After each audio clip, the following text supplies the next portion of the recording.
Alors qu'êtes-vous allé voir au désert? La figure de Jean, cette voix qui rugit dans le désert, selon la prophétie d'Isaïe. Mais ne nous trompons pas, Isaïe annonçait le retour à Jérusalem, et le désert était une sorte de barrière qui empêchait les Juifs en exil de rentrer dans la ville sainte ruinée. Donc le messager annoncé par Isaïe est un messager qui annonce le retour à Jérusalem, et c'est pourquoi il dit que toutes les collines seront abaissées, que toutes les vallées seront comblées. Ce désert qui séparait Babylone de Jérusalem va devenir un chemin droit pour rentrer à Jérusalem. Quand on applique ce texte à Jean-Baptiste, il faudrait l'inverser. Jean-Baptiste est à Jérusalem. Zacharie est prêtre du temple. Donc Jean-Baptiste y a été élevé, il y a sa place. Et au contraire, c'est lui qui quitte Jérusalem et qui part dans le désert.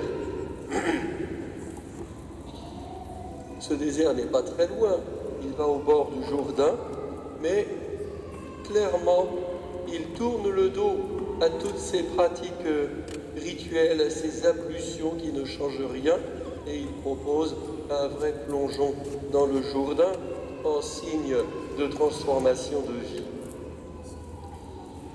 Dimanche dernier, nous étions invités à veiller, à devenir veilleurs par notre capacité de prière, de compassion,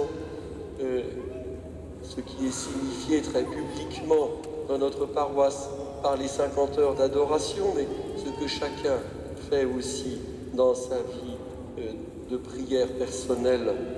Les veilleurs, c'est aussi veilleurs sur ceux qui nous entourent, c'est veilleurs sur mon voisin, sur mon collègue, sur les personnes que je rencontre dans mes activités. C'est vraiment là notre place.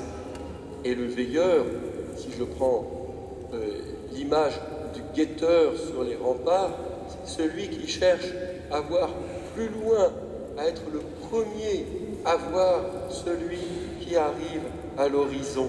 Et bien de la même façon, comment dans ma vie puis-je aller voir un peu plus loin que mon horizon habituel, voir ce voisin auquel je ne fais pas assez attention? Si je suis veilleur, eh bien, c'est parce que je suis aussi cette voix qui crie dans le désert, voix de la bonne nouvelle qui annonçait le retour à Jérusalem, mais bonne nouvelle encore plus qui annonce la venue du Sauveur. Ainsi, en étant veilleur sur ceux qui m'entourent, je suis appelé à être un signe de cette bienveillance de Dieu pour eux, à être signe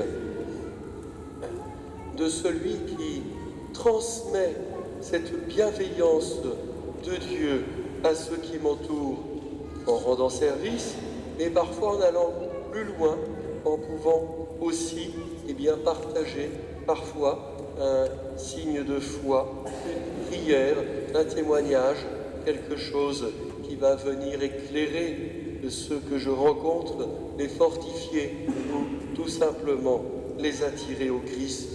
C'est là, profondément, notre mission à tous et à toutes. Il faut que la communauté chrétienne, en tant que communauté, soit un signe pour le monde. Et nous avons un clocher au-dessus de la tête qui est un signe pour la ville.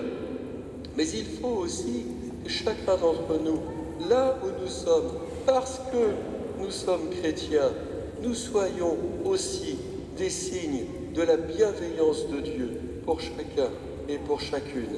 Dans ce temps de l'Avent, prenons au sérieux cette mission que Dieu nous confie.